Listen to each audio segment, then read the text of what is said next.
नमस्कार दोस्तों। आज हम आपका first chapter electric charges and field के टॉपिक इलेक्ट्रिक फ्लक्स के बारे में पढ़ेंगे। इलेक्ट्रिक फ्लक्स क्या होता है ये जानेंगे और इस टॉपिक के लास्ट में हम गोस लॉ का ओवरव्यू लेंगे। नेक्स्ट वीडियो गोस लॉ पर होगी और गोस लॉ बहुत इंपॉर्टेंट है, हम सब जानते हैं। आपको अपने बोर्ड एग्जामिनेशन में हम लोग चार डेरिवेशंस गोस लॉ से करेंगे और ये बात कंफर्म है, उन चार डेरिवेशंस में से आपको एक डेरिवेशन अपने बोर्ड एग्जाम में देखने को मिलेगा। लेकिन आपको गोस लॉ तभी समझ में आएगा जब आपको इलेक्ट्रिक फ्लक्स समझ आ जाएगा।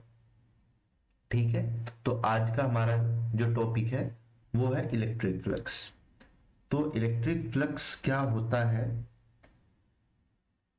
ये जानने के लिए पहले आप एक हम लोग एक शीट ले लेते हैं। ठीक है, ये शीट हमने एक ले ली है ये, और इस शीट से इलेक्ट्रिक फील्ड हम लोगों को पास करना है। मान लीजिए ये इलेक्ट्रिक फ्लक्स है।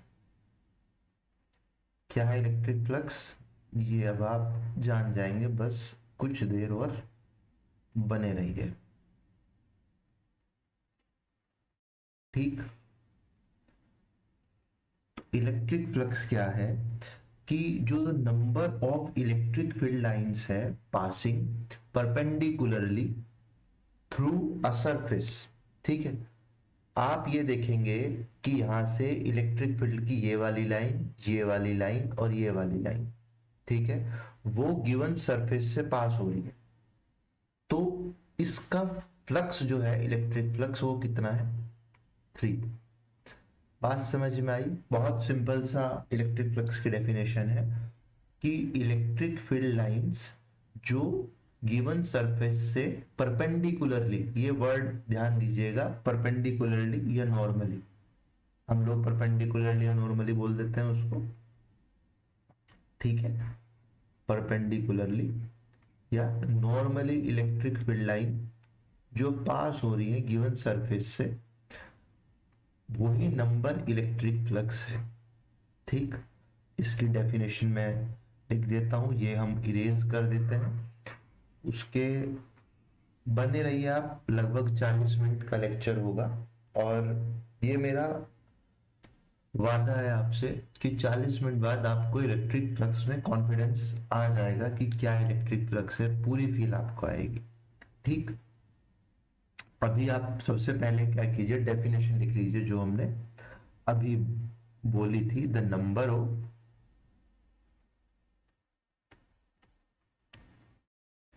इलेक्ट्रिक फील्ड लाइंस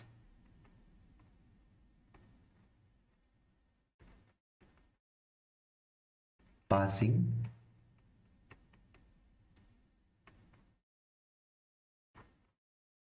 perpendicularly या नॉर्मली, जो भी आप लिखना चाहें जिसमें आप कंफर्टेबल महसूस करें, थ्रू अ सरफेस।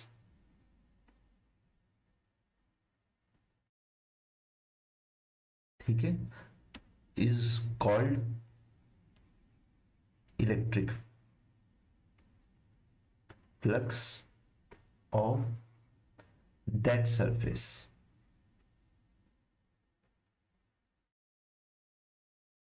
बात समझ में आई? डेफिनेशन आप लोग नोट डाउन कर लीजिए। What is the definition of electric flux? The number of electric field lines passing perpendicularly या normally through a surface is called electric flux of that surface. ठीक है, अब इतनी बात जानने के बाद सब कुछ छोड़ दीजिए। इसमें एक बहुत ज्यादा जरूरी जिस चीज की हमको जरूरत पड़ने वाली है इस टॉपिक में, वो है एरिया वेक्टर। ठीक है, तो पहले हम लोग एरिया वेक्टर के बारे में जानेंगे कि एरिया वेक्टर क्या होता है। ये मैं अभी क्यों बता रहा हूं, ताकि जब मैं टॉपिक वापस से कंटिन्यू करूं तो आपको दिक्कत ना हो कि क्या है एरिया वेक्टर। सबसे पहले हम लोग ये क्लियर कर लेते हैं एरिया वेक्टर क्या है, उसके बाद हम अपने इलेक्ट्रिक फ्लक्स वाले टॉपिक पर आगे बढ़ेंगे। ठीक।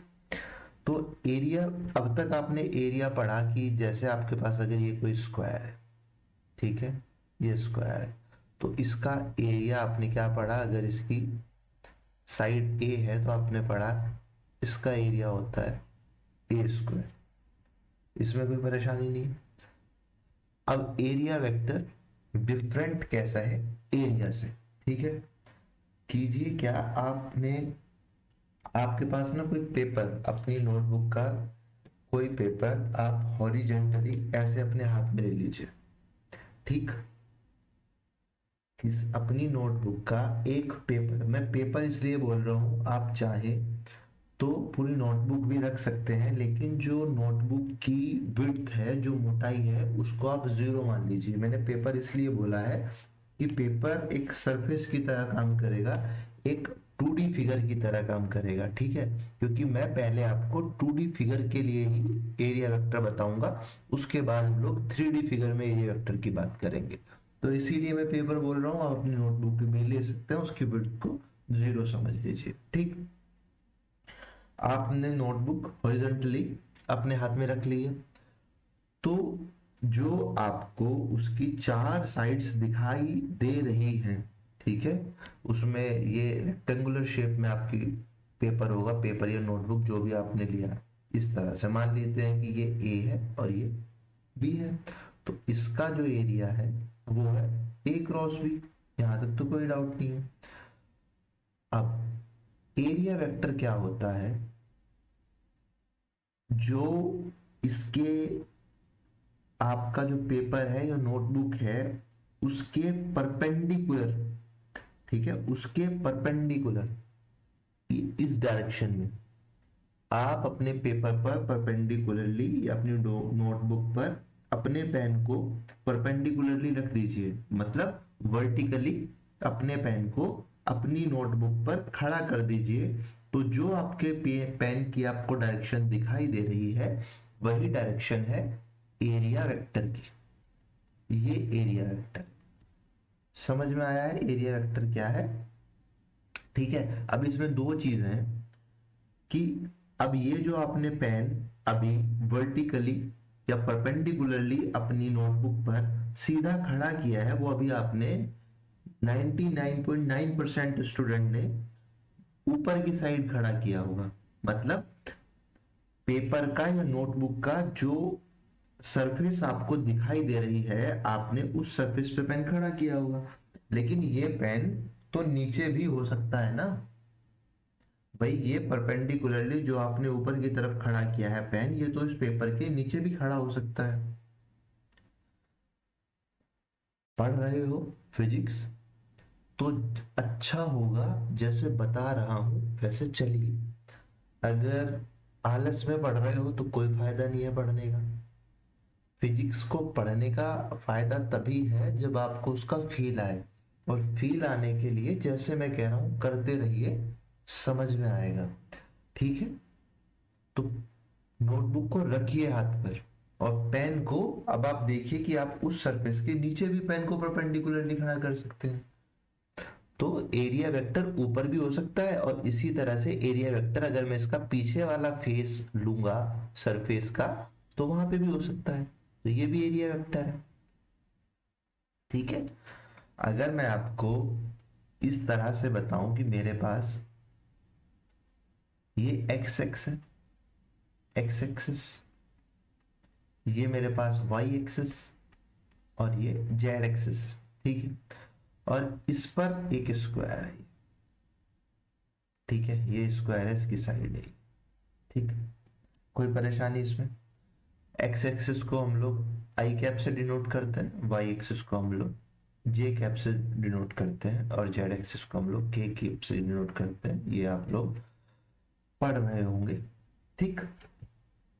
तो अब जो एरिया वेक्टर है, क्योंकि ये जो स्क्वायर मैंने बनाया है वो एक्स और वाई प्लेन में है, तो अब जब आप इसका एरिया वेक्टर लिखेंगे तो एरिया वेक्टर किस तरह से लिखा जाता है ना। इसका एरिया वेक्टर लिखने का जो तरीका है, एरिया है ए स्क्वायर, लेकिन हमको तो एरिया वेक्टर में परपेंडिकुलर डायरेक्शन लिखनी है, तो वो क्या होगी, के कैप। समझ में आई बात मेरी? के कैप किस लिए लिखा है? क्योंकि जो इसका परपेंडिकुलर आप डायरेक्शन बना रहे हैं, जो मैंने यहाँ पे ऐसे बनाई थी, वो जेड प्लेन में होगी। भाई तीन ही प्लेन होते हैं ना। और आपने तो बताया था कि वो ऊपर भी हो सकता है एरिया वेक्टर, नीचे भी, बिल्कुल। तो जब आप इसको नीचे लिखेंगे तो वो आप लिखेंगे ए स्क्वायर माइनस के कैप। इसका मतलब है कि इनवर्ड अंदर की तरफ है, मतलब ऊपर जो, अगर आप इस लाइन को बेस मान लेते हैं तो जो ऊपर की तरफ है वो तो पॉजिटिव है, जो नीचे की तरफ है वो नेगेटिव है। तो उसी तरह से ये है रिप्रेजेंट करने का तरीका एरिया वेक्टर को। ये बात समझ में आई है ना, कैसे रिप्रेजेंट हम लोग एरिया वेक्टर को कर रहे हैं? ठीक, यहां तक कोई परेशानी है तो बताइए। मैं आपको एक एग्जांपल और दे देता हूं, क्योंकि मेरा काम है कि आपको समझ में आना चाहिए, और ये मेरा विश्वास है समझ में तो आपको आएगा। ये एक्स एक्सिस है, ये वाई एक्सिस है, ये जेड एक्सिस है। ठीक, अब यहाँ पे मैं कोई सर्कल बना लेता हूँ। ये सर्कल बन गया। ठीक, तो सर्कल का एरिया तो आप सबको पता है क्या होता है, पाई are square.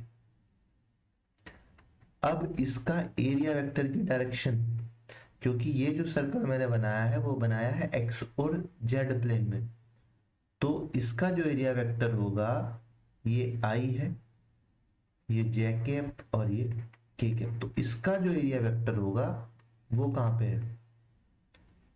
In the direction of Y axis या जे कैप। और जब मैं उसको नेगेटिव यानी कि नीचे वाली साइड के लिए लिखूंगा तो मैं उसको लिख सकता हूँ पाई आर स्क्वायर माइनस के। ठीक, बेहतर है कि ये वाला माइनस आप जे कैप के सामने लगाइए, तो उससे हमें आइडिया हो जाएगा कि ये एरिया वेक्टर नीचे की तरफ है, इनवर्ड डायरेक्शन में, आउटवर्ड डायरेक्शन में नहीं है, इनवर्ड डायरेक्शन। मुझे अब उम्मीद है कि ये क्लियर हो गया होगा कि मैं बताना क्या चाहता हूँ। ठीक, अब एरिया वेक्टर हम पढ़ते हैं 3D फिगर के लिए। 3D फिगर के लिए आप वही सेम चीज क्या करना है, इस बार अपनी नोटबुक को अपने हाथ में रख लीजिए और उसकी विड्थ को भी अब कंसीडर करना है। ठीक है, आपकी नोटबुक अब कुछ इस तरह की होगी।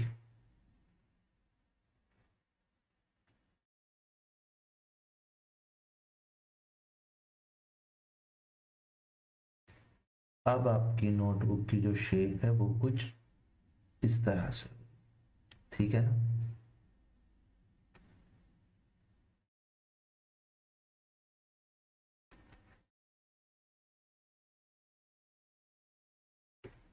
मतलब अब उसकी विड्थ भी आ गई है। इसमें सबसे पहली चीज जो मैं आपको बताना चाह रहा हूं कि आप अपनी नोटबुक हाथ में लीजिए, तो आपको अब ये चीज समझ में आएगी कि आपकी नोटबुक में आपको कितनी सरफेस दिखाई दे रही है। तो जो सरफेस आपको दिखाई दे रही है वो होगी 6।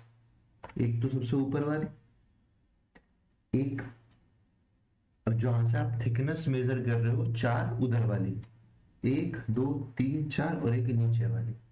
तो अब जब 6 सरफेस हैं तो इसमें सबसे इंपॉर्टेंट बात है, आप इसमें कभी भी इनवर्ड एरिया वेक्टर बना ही नहीं पाएंगे। क्यों नहीं बना पाएंगे? क्योंकि अब तो नीचे सरफेस है और अब आप इनवर्ड नहीं बना रहे हैं, अब आप नीचे वाली सरफेस के लिए आउटवर्ड बना रहे हैं। तो 3D सरफेस के लिए 3D सरफेस के लिए हमेशा एरिया जो वेक्टर होगा वो पॉजिटिव ही होगा। ठीक है ना? Always outward direction. क्यों? क्योंकि जो आपका आपको सरफेस अब दिखाई दे रही है, हर वो सरफेस के सिर्फ आउटवर्ड में ही बनेगा। अगर आप इनवर्ड बनाओगे तो वो तो आपके नोटबुक के अंदर ही रह जाएगा ना एरिया वेक्टर। तो हम लोग नहीं बनाते हैं। हमेशा 3D सरफेस के लिए जो एरिया वेक्टर होगा वो हमेशा आउटवर्ड होगा, मतलब पॉजिटिव ही होगा, सबसे पहली बात। ठीक है, कोई परेशानी हो तो बताओ। अब इसके लिए आप अपनी नोटबुक को वापस से अपने हाथ में हॉरिजॉन्टली रख लीजिए। ये वाली जो सरफेस आप देख रहे हैं, ये वाली सबसे ऊपर वाली, ये वाली जो सरफेस है, इस वाली सरफेस, ये वाली सरफेस हमेशा एक्स और वाई एक्सिस में है, तो इसका जो एरिया वेक्टर होगा वो जेड प्लेन में होगा, के कैप। ठीक, इस वाली सरफेस के लिए परपेंडिकुलर एरिया वेक्टर ये होगा, इसके पीछे वाली सरफेस के लिए परपेंडिकुलर वेक्टर ये वाला होगा, लेकिन इस बार ये वाला वेक्टर जो है वो इनवर्ट नहीं है, माइनस में नहीं होगा, पॉजिटिव ही होगा। कोई परेशानी? इधर वाली सरफेस के लिए ये वाला होगा। अब ये जो पीछे वाली सरफेस आपको दो दिखाई दे रही है, उनके लिए भी परपेंडिकुलर। ठीक है, सेम इसी तरह से आप स्फेयर ले सकते हैं। सर्कल और स्फेयर में आपको अंतर पता होगा। स्फेयर होता है ठोस लोहे का, आप मान लीजिए ठोस लोहे का गोला, उसको स्फेयर बोलते हैं, तो उसका जो एरिया वेक्टर होगा वो परपेंडिकुलर होगा। समझ में आ गया है एरिया वेक्टर क्या होता है? मुझे उम्मीद है कि पूरा समझ में आ गया होगा। अगर कुछ बचता है तो बेफिक्र रहिए, जैसे जैसे लेक्चर आगे बढ़ेगा आप एरिया वेक्टर को जान जाएंगे, कोई परेशानी नहीं। वीडियो में बने रहिए, आप सब जान जाएंगे। एरिया वेक्टर जानना बहुत जरूरी है। मैं आपको ये बात अभी बता देना चाहता हूं कि इलेक्ट्रिक फ्लक्स में अगर कोई चीज है जिसके वजह से इलेक्ट्रिक फ्लक्स को लोग कहीं ना कहीं थोड़ा सा मुश्किल पाते हैं, तो वो just because of area vector. ये इतना इंपॉर्टेंट है। और जिसका इलेक्ट्रिक फ्लक्स पे कमांड नहीं है उसकी कभी भी गॉसेस लॉ पे कमांड नहीं हो सकती। समझ गए? तो एरिया वेक्टर इतनी इंपॉर्टेंट चीज है। अब वापस से शुरू आते हैं, करते हैं अपना इलेक्ट्रिक फ्लक्स का टॉपिक। ठीक है, the number of electric field lines passing perpendicularly या normally through a surface is called electric flux of that surface. ठीक, अब बात करते हैं इलेक्ट्रिक फ्लक्स को, जैसे कि मैंने आपको पहले भी डायग्राम बनाया था, वापस डायग्राम पे आते हैं। ठीक है, पहले मैं आपको बता देता हूं इलेक्ट्रिक फ्लक्स क्या होता है, ये आप जान चुके हैं। अब आते हैं आपको इलेक्ट्रिक फ्लक्स प्रैक्टिकली समझाने की मैं कोशिश करता हूँ। ठीक है, ये मेरे पास दो सरफेस है। ठीक,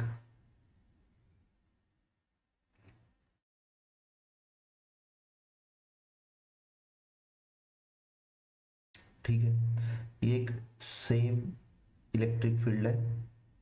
डेफिनेशन को मैं इरेज कर दे रहा हूँ, आपने नोट कर लिया होगा, नहीं किया होगा तो वीडियो पीछे जाके आप नोट कर लीजिएगा। ये इलेक्ट्रिक फील्ड लाइंस,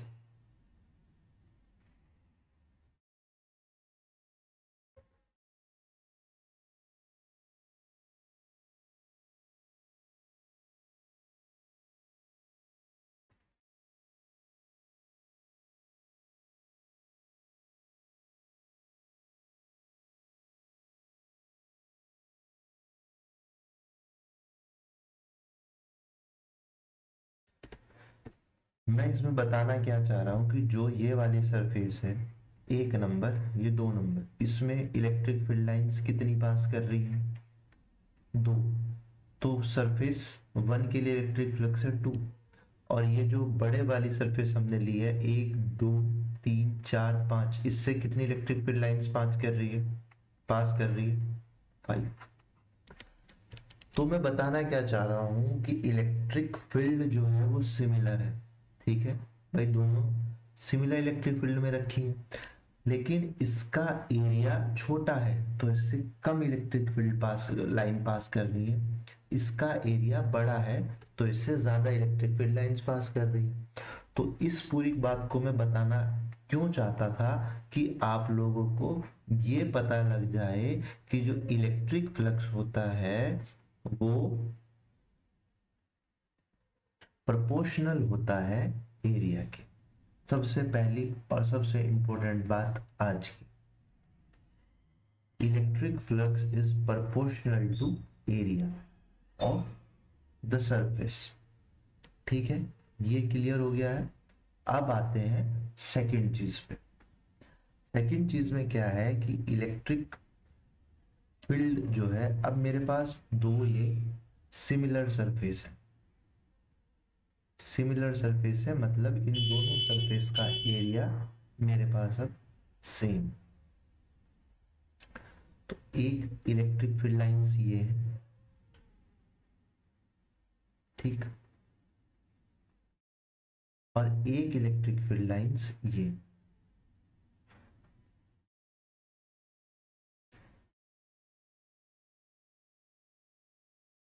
ये क्या बना दिया सर आपने? बिल्कुल, इलेक्ट्रिक फील्ड लाइंस जो है, यहाँ पे इलेक्ट्रिक फील्ड लाइंस की डेंसिटी है ज्यादा और यहाँ पे इलेक्ट्रिक फील्ड लाइंस की डेंसिटी है कम। ये लेस है, ये डेंसिटी मोर है। इसका मतलब क्या है कि यहाँ पर इलेक्ट्रिक फील्ड ऑफ कोर्स ज्यादा है, यहाँ पे इलेक्ट्रिक फील्ड कम है। जब हम इलेक्ट्रिक फील्ड की प्रॉपर्टीज पढ़ रहे थे तो उसमें हमने बताया था कि डेंसिटी ये बताती है कि इस पर्टिकुलर जगह पे इलेक्ट्रिक फील्ड की स्ट्रेंथ कितनी है। स्ट्रेंथ बोल सकते हैं आप उसको, या एक पूरा हमने टॉपिक भी पढ़ा था electric field intensity. Electric field intensity, यहाँ पे इलेक्ट्रिक फील्ड की इंटेंसिटी ज्यादा है, जहां पे इलेक्ट्रिक फील्ड की इंटेंसिटी ज्यादा होगी वहां से number of electric field lines ज्यादा पास होंगी, और जहां पर इलेक्ट्रिक फील्ड की इंटेंसिटी कम होगी वहां से इलेक्ट्रिक फील्ड लाइंस कम पास होंगी। ठीक, तो इसका मतलब क्या है कि जो इलेक्ट्रिक फ्लक्स है वो प्रोपोर्शनल है इलेक्ट्रिक फील्ड इंटेंसिटी के, या इलेक्ट्रिक फील्ड स्ट्रेंथ के, या इलेक्ट्रिक फील्ड के, जो भी आप बोलना चाहें। दो चीज आपको पता लग गई है, क्लियर। अब तीसरी और मोस्ट इंपॉर्टेंट चीज जो इलेक्ट्रिक फ्लक्स के बारे में आपको जान लेनी चाहिए, ठीक, ये सरफेस मैंने बना दी है, ठीक, और एक सरफेस मैंने यहां पे बना दी है। ये थोड़ी सी गलत बन गई है, ये सरफेस बनानी है मुझको हल्का सा ऐसे। जी हाँ, ये हल्का सा घूमी हुई है और ये पूरी हॉरिजॉन्टल सरफेस है। सरफेस का एरिया तीनों के लिए सेम है लेकिन ये हॉरिजॉन्टल है, ठीक। अब ये इलेक्ट्रिक फील्ड लाइंस,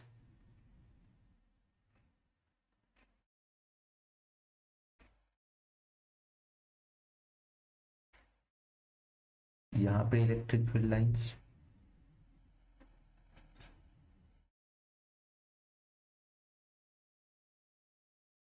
ये इलेक्ट्रिक फील्ड लाइंस, ठीक है। अब मुझे एक बात बताइए, यहाँ पे जो इस सरफेस का एरिया वेक्टर होगा, इस सरफेस का जो एरिया वेक्टर होगा वो होगा क्या? परपेंडिकुलर टू सरफेस, यानी कि इस डायरेक्शन में, जिस डायरेक्शन में इलेक्ट्रिक फील्ड की जो डायरेक्शन है एन कैप से अगर मैं रिप्रेजेंट करूं इस एरिया वेक्टर, तो उसी डायरेक्शन में इस सरफेस का जो एरिया वेक्टर है वो उसी डायरेक्शन में होगा परपेंडिकुलर। क्योंकि इलेक्ट्रिक फ्लक्स की डेफिनेशन क्या है? The number of electric field lines passing perpendicularly, passing perpendicularly through the surface. तो ये जो इलेक्ट्रिक फील्ड लाइंस हैं जो पास हो रही हैं सरफेस से, वो परपेंडिकुलर पास हो रही हैं, और एरिया वेक्टर भी परपेंडिकुलर है ना? तो दोनों जो है वो एक ही लाइन पर होंगे, ठीक, समझ लीजिएगा। और इससे जब बिल्कुल दोनों एक ही जगह से पास आ रहे हैं तो एंगल, ये इंपॉर्टेंट चीज है जो मैं लिखने जा रहा हूं, एंगल बिटवीन एरिया वेक्टर, ये एरिया वेक्टर, इसीलिए एरिया वेक्टर पढ़ा था, angle between area vector and electric field. तो यहाँ पे क्या एंगल है? Angle between area vector and electric field. क्या एंगल है? अगर मैं उसको थीटा मान लूं तो एंगल क्या है? 0। और अगर मैं ये जो सरफेस मैंने रखी है उसको हल्का सा, सरफेस को इस तरह से नहीं रखते हुए जैसे रखी है, मान लीजिए कि ये मैंने पूरी वर्टिकल रखी है 90 डिग्री पे, सरफेस, मैं सरफेस की बात कर रहा हूँ। मैं अगर इसको हल्का सा टिल्ट कर दूं, तो जैसे ही मैं टिल्ट करूंगा तो ये जो ऊपर वाली इलेक्ट्रिक फील्ड लाइंस है जो यहाँ से पास हुई है, क्या वो इससे बाहर नहीं चली जाएगी? वो इसमें नहीं आ पाएगी। मतलब अगर सरफेस परपेंडिकुलर रखी है, अगर सरफेस परपेंडिकुलर रखी है इलेक्ट्रिक फील्ड लाइंस के, अगर सरफेस परपेंडिकुलर रखी है इलेक्ट्रिक फील्ड लाइंस के, तो maximum electric field lines pass होंगी। लेकिन अगर आप उसको टिल्ट कर देंगे किसी एंगल पर तो इलेक्ट्रिक फील्ड लाइंस कम पास होगी। या मैं बोल दूं कि इसका जो एरिया वेक्टर होगा और इलेक्ट्रिक फील्ड जो गिवन होगा वो दोनों एक लाइन पे नहीं आएंगे, थीटा की कोई वैल्यू आएगी, और जो थीटा जिस एंगल पे अब रखा होगा वो उसका मतलब होगा कि वो कहीं ना कहीं अब इलेक्ट्रिक फील्ड लाइंस उससे कम पास कर रही है। अगर मैं उसको टिल्ट कर दूंगा, वापस से आप अपनी नोटबुक उठा लीजिए, ठीक है, अपनी नोटबुक को इस बार वर्टिकली खड़ा कर दीजिए, और वर्टिकली खड़ा करके आप अपने हाथ को चारों उंगली अपनी नोटबुक के सामने से ऐसे लेके आइए, ऊपर की साइड, ऊपर की साइड लेके आइए। तो आपको जो चारों उंगली है बिल्कुल पेपर के, जो आपकी फर्स्ट वाली फिंगर है वो पेपर के बिल्कुल टॉप पे, और उसके नीचे बाकी आपकी 3 फिंगर। पेपर आपका बिल्कुल वर्टिकल है और आपकी चारों फिंगर पेपर से टच है। आपकी फर्स्ट फिंगर पेपर के टॉप पे है, बाकी 3 नीचे। आप अब अपने पेपर को हल्का सा टिल्ट कर दीजिए, तो जो आपकी फिंगर टॉप पे थी वो आपके पेपर से बाहर निकल जाएगी। तो मैं बताना क्या चाह रहा हूं कि जैसे ही मैं इसका एंगल चेंज करूंगा सरफेस का, तो इससे इलेक्ट्रिक फील्ड लाइंस पास होनी कम हो जाएंगी, ठीक। और अगर मैं अब सरफेस को हॉरिजेंटली रख दूं तो इलेक्ट्रिक फील्ड लाइंस पास ही नहीं होंगी, इलेक्ट्रिक फील्ड लाइंस पास ही नहीं होंगी। एरिया वेक्टर क्या होगा? इसके परपेंडिकुलर, इलेक्ट्रिक फील्ड के परपेंडिकुलर और सरफेस के परपेंडिकुलर, क्योंकि हॉरिजॉन्टली इलेक्ट्रिक फील्ड लाइंस जा रही है और हॉरिजॉन्टली मेरी सरफेस रखी है। फर्स्ट केस में मेरी सरफेस परपेंडिकुलर रखी हुई थी इलेक्ट्रिक फील्ड लाइंस के, लेकिन मैं जो थीटा लिखूंगा वो हमेशा एरिया वेक्टर से लिखूंगा। एरिया वेक्टर सरफेस के परपेंडिकुलर होता है, तो एरिया वेक्टर और इलेक्ट्रिक फील्ड के बीच का जो एंगल है वो थीटा है, वो 0 है। लेकिन इस केस में एरिया वेक्टर और इलेक्ट्रिक फील्ड के जो बीच का एंगल है वो 90 है, और इसके बीच से कोई भी इलेक्ट्रिक फील्ड लाइंस नहीं जा रही है।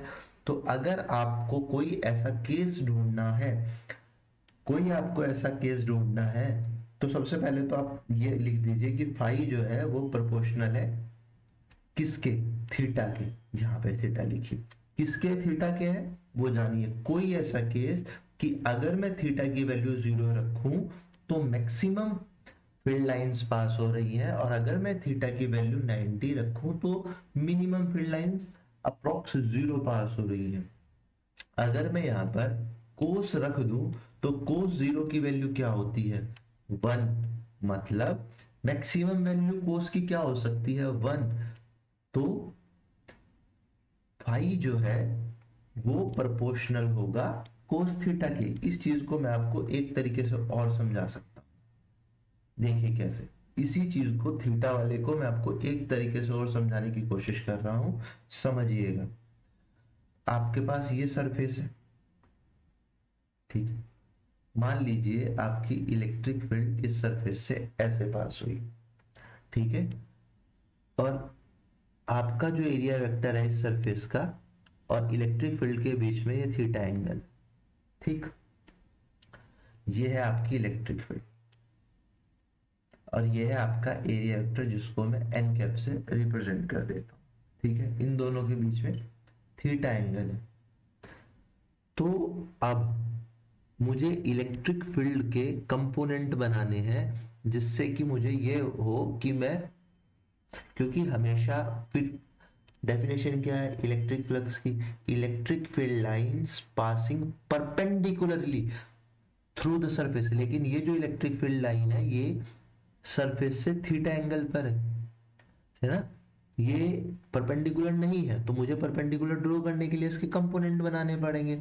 तो कंपोनेंट क्या होगा कि जो एंगल के अपोजिट वाला कंपोनेंट होता है उसको हम हमेशा लिखते हैं साइन के फॉर्म में, और जो एंगल के एडजेसेंट होता है, ये जो हमने बनाया है, इसी इसी के ऊपर होगा ई कोस थीटा। क्यों?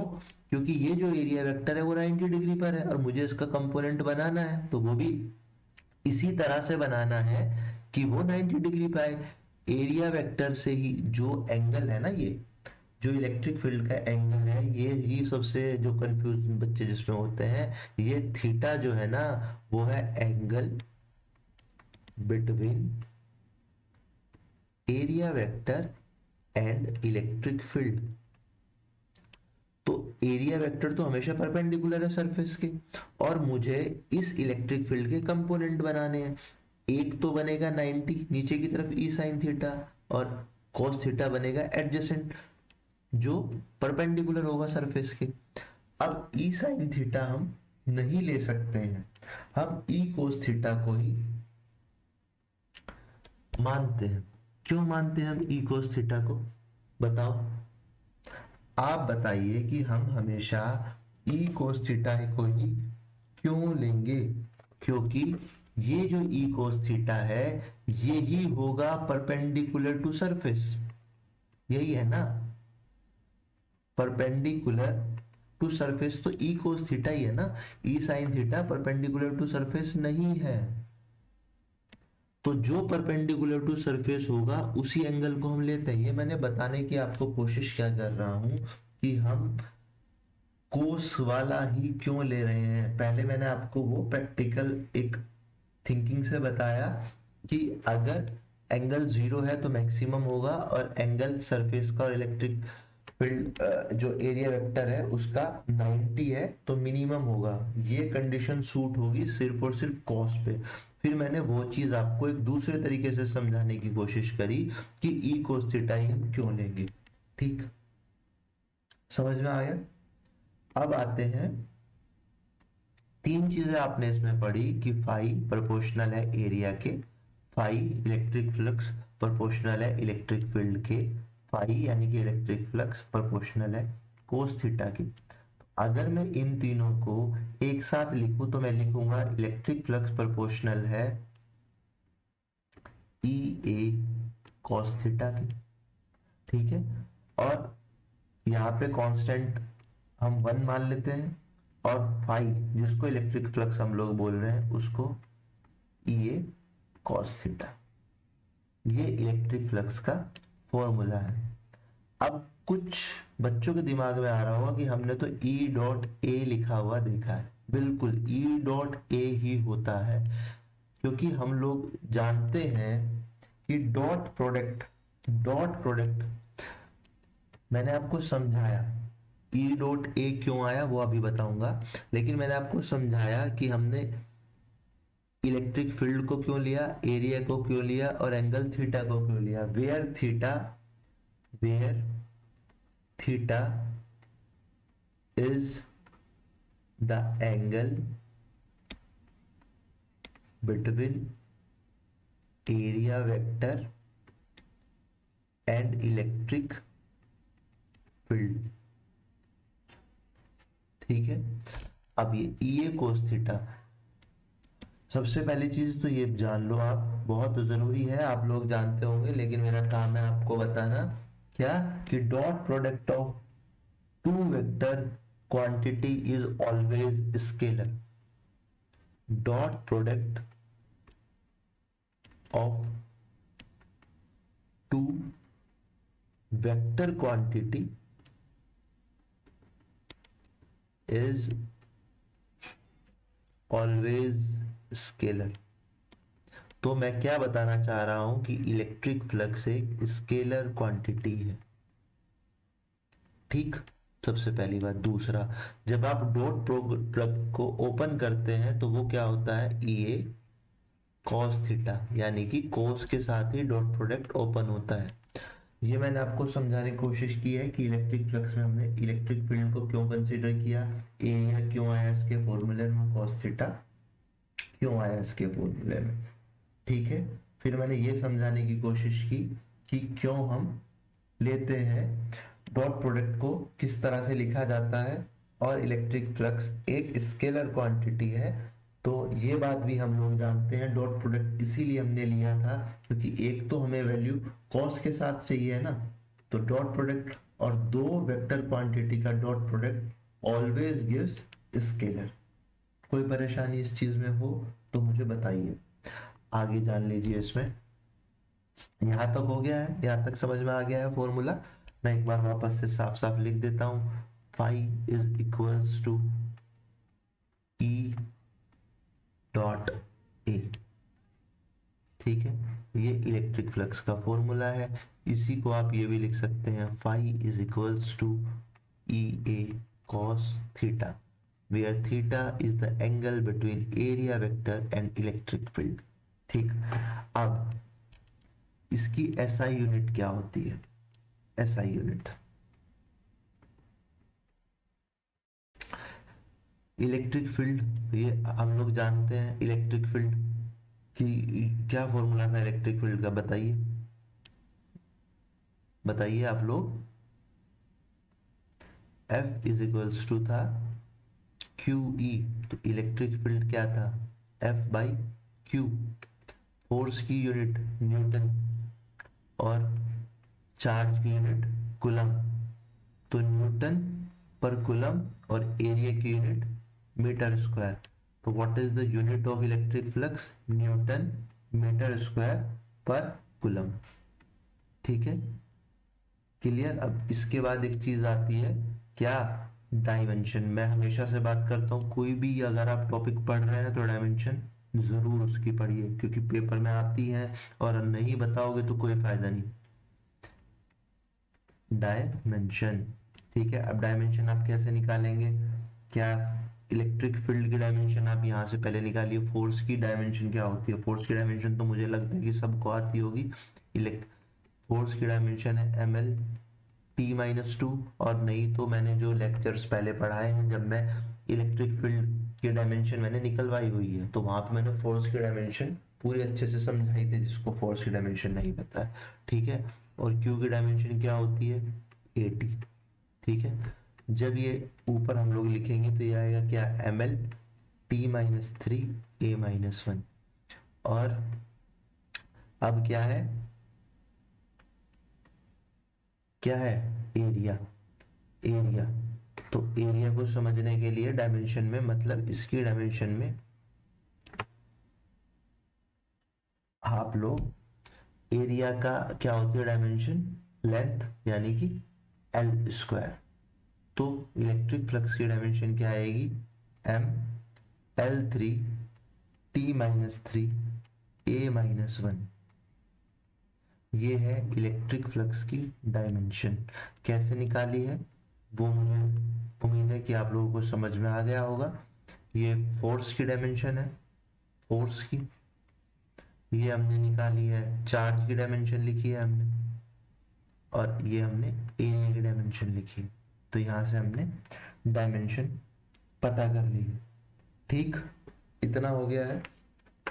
आइए अब इसके एक बहुत ही इंपॉर्टेंट पॉइंट पे हम जाने वाले हैं। एक मैं आपको ना छोटा सा आप न्यूमेरिकल समझ लीजिए, या आपकी अंडरस्टैंडिंग को, इस प्रोसेस अंडरस्टैंडिंग के प्रोसेस को पूरे को इजी करने के लिए ये बहुत इंपॉर्टेंट एक छोटा सा आप न्यूमेरिकल समझ सकते हैं। मान लीजिए कि ये हम लोगों ने प्लेन बना लिए हैं एक्स वाई जेड, ठीक है, और इस पर मेरे पास एक क्यूब है, ठीक है। क्यूब बनाना आप सब लोगों को मुझे उम्मीद है आता होगा। ये क्यूब बन गया, ठीक है। इसका ये फर्स्ट फ्लक्स मान मान लीजिए, ये सेकंड मान लीजिए, ये थर्ड एरिया, फोर्थ, ये फिफ्थ, और सिक्स्थ इसका पीछे वाला, ठीक है। अब आपको करना क्या है, इस क्यूब के लिए आपको इलेक्ट्रिक फ्लक्स, क्यूब के लिए आपको इलेक्ट्रिक फ्लक्स बताना। तो हम क्या करेंगे, हर एक इंडिविजुअल सरफेस से इलेक्ट्रिक फ्लक्स कैलकुलेट करेंगे और फिर उनको ऐड कर देंगे तो उससे पूरे क्यूब का इलेक्ट्रिक फ्लक्स मेरे पास आ जाएगा। तो सबसे पहले हम फ्लक्स कैलकुलेट करेंगे फर्स्ट वाली सरफेस का। तो इसका ये इलेक्ट्रिक फील्ड इस तरह से कुछ है, ठीक, मान लीजिए ये जो एरिया वेक्टर है वो इसके परपेंडिकुलर होगा। फॉर्मूला हमारे पास क्या है, ई ए कॉस थीटा। तो कॉस की वैल्यू 90 और कॉस 90 की वैल्यू 0, तो 0 हो गया। ये जो सेकंड वाली सरफेस है इसका एरिया वेक्टर इधर हो, ठीक।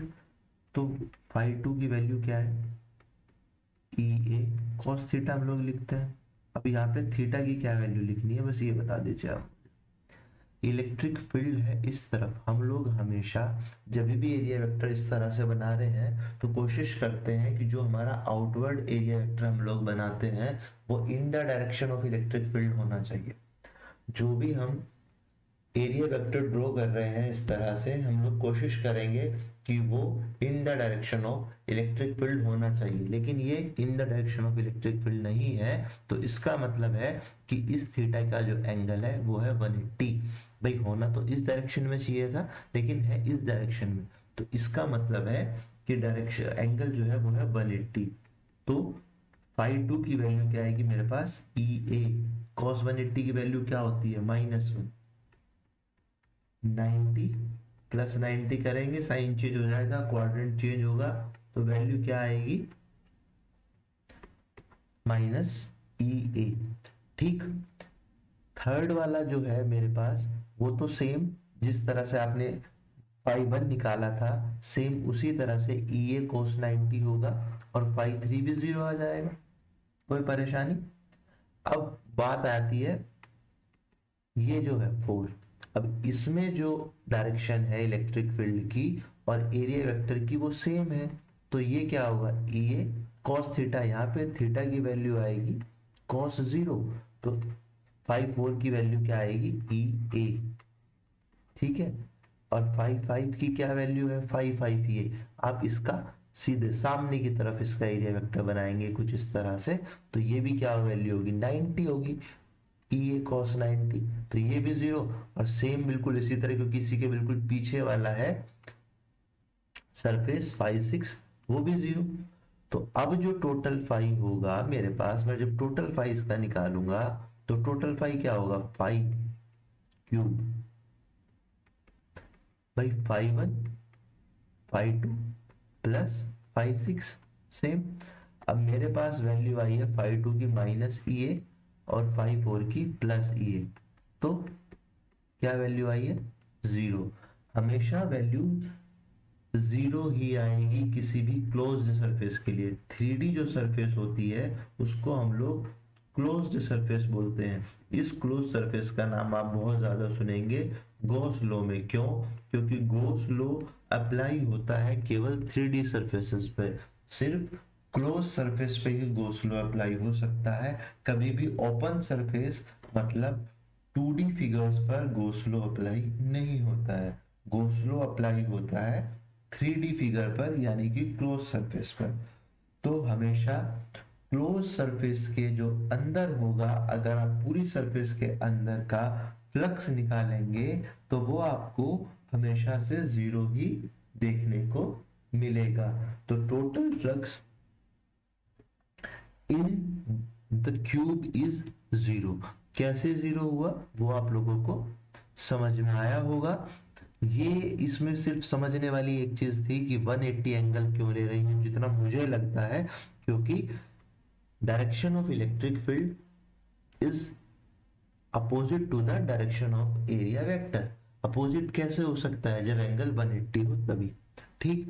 और बाकी चीजें हम लोग 90 डिग्री पे अगर एरिया वेक्टर हो जा रहा है तो सिंपल सी बात है कि flux through that surface is always 0, क्योंकि उसका मतलब क्या है, अगर एरिया वेक्टर 90 डिग्री पे है इलेक्ट्रिक फील्ड के कि हॉरिजॉन्टली रखा है आपका एरिया, और हॉरिजॉन्टली अगर आपका सरफेस रखा है तो जो इलेक्ट्रिक फील्ड लाइन से उससे पास ही नहीं हो रही है प्रैक्टिकली, जैसा कि अभी समझाया, ठीक।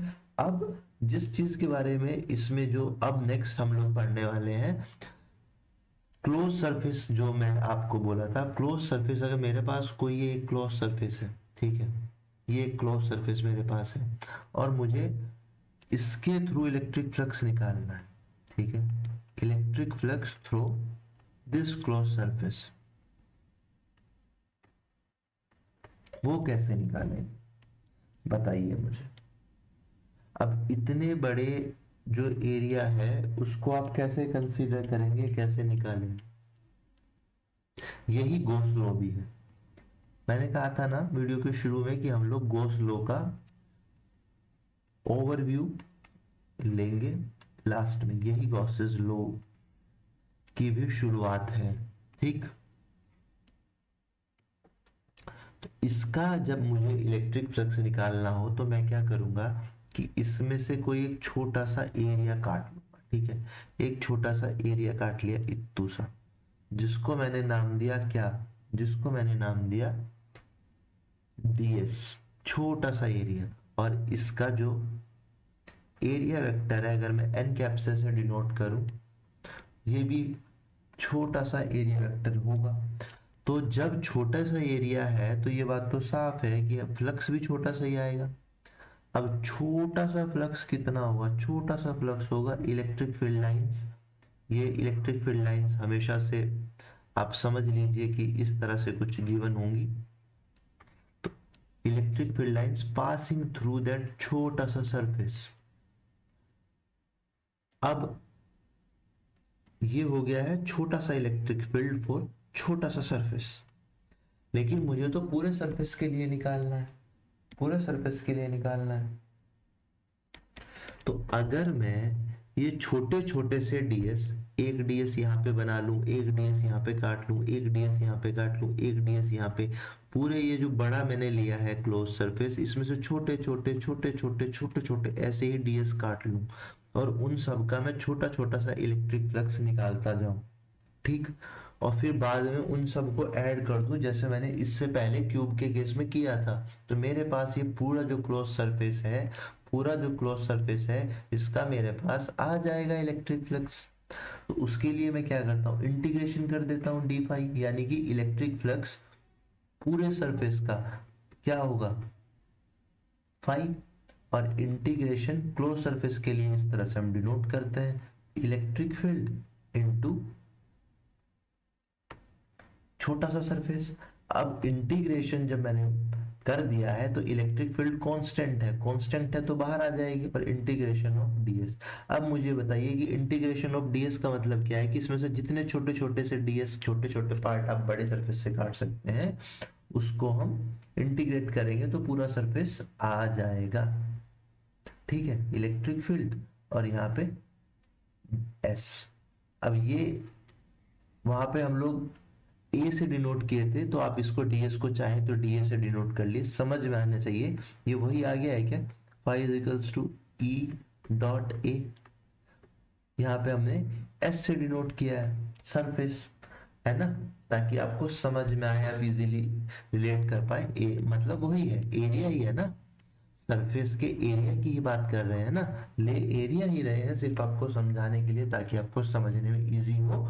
मैंने ds यूज किया, आप चाहें तो इस सरफेस को da भी मान सकते हैं, da मानेंगे तो एग्जैक्ट आपको ये दिखाई देगा। जैसे अगर मैं इसको आगे बढ़ाऊं, आपको समझाऊं, अगर ये क्लोज सरफेस मेरे पास एक स्फीयर होता, ये क्लोज सरफेस मेरे पास एक स्फीयर होता, तो वहां पे जब मैं निकालता D phi is equals to, ये किसी इलेक्ट्रिक फील्ड में रखा है डॉट ds, और मैं इसका जब इंटीग्रेशन करता डी फाई का, और यहाँ पे इलेक्ट्रिक फील्ड यूनिफॉर्म में बाहर आ जाता, ये क्लोज सरफेस के लिए इंटीग्रेशन ऑफ ds, यहाँ तक तो कोई दिक्कत नहीं है। तो अब मैं इंटीग्रेशन ऑफ डी फाई का इंटीग्रेशन क्या होगा, phi E as it is. अब इस ds का मतलब क्या है कि ये जो स्फीयर है इसके छोटे छोटे से पार्ट, अब ये जो छोटे छोटे छोटे छोटे आप पार्ट देख रहे हैं, मैं अगर इसका इंटीग्रेशन करूंगा तो इसका मतलब क्या होगा, इसका मतलब होगा एरिया, एरिया ऑफ किसका, इस स्फीयर का, एरिया ऑफ गिवन स्फीयर, यही मतलब होगा ना, एरिया ऑफ गिवन स्फीयर। तो अब स्फीयर का एरिया क्या होता है ये आप लोग बताइए। इस यहां पे मैं डीएस की जगह पे क्या लिखूंगा, एरिया ऑफ स्फीयर, ठीक है, जो होता है 4 पाई r स्क्वायर। तो बस ये मैंने आपको समझाने के लिए लिखा है कि किस तरह से हम लोग एरिया लिखेंगे वहां पे, क्योंकि वो उस तरह की सरफेस हमने क्रॉस सरफेस ली थी कि जिसका हम लोगों के पास एरिया निकालने के लिए कोई फॉर्मूला तो नहीं था। लेकिन अगर हमारे पास स्फीयर उस केस में होगा तो आप किस तरह से एरिया निकालेंगे, ये बात क्लियर है, आपको समझ में आ गई है किस तरह से निकालते हैं। ठीक, आज के लिए इतना ही। नेक्स्ट लेक्चर में हम लोग गॉस लॉ पढ़ेंगे। गॉस लॉ बहुत बहुत बहुत ही ज्यादा इंपॉर्टेंट टॉपिक है आपका। और सबसे पहले हम लोग पढ़ेंगे गॉस की थ्योरम क्या है, उसका प्रूफ करेंगे जो नेक्स्ट लेक्चर में। उसके नेक्स्ट लेक्चर में फिर हम एप्लीकेशंस ऑफ गॉस लॉ पढ़ना शुरू करेंगे जो बहुत इंपॉर्टेंट होने वाला है। मुझे उम्मीद है कि आपको इलेक्ट्रिक फ्लक्स समझ में आया होगा, और इसी विश्वास के साथ कि आप इस अच्छे से मन लगा के पढ़ाई करेंगे, अपने दोस्तों के साथ वीडियो को शेयर करेंगे जो इलेक्ट्रिक फ्लक्स को समझना चाहते हैं, और लाइक कीजिए वीडियो को, चैनल को सब्सक्राइब कीजिए ताकि हम मोटिवेट होते रहें और आपके लिए इसी तरह से आपकी कंप्लीट फिजिक्स के एक एक टॉपिक, एक एक न्यूमेरिकल्स को लेके हम लोग आते रहें। तब तक के लिए नमस्कार, मिलते हैं नेक्स्ट वीडियो में, धन्यवाद।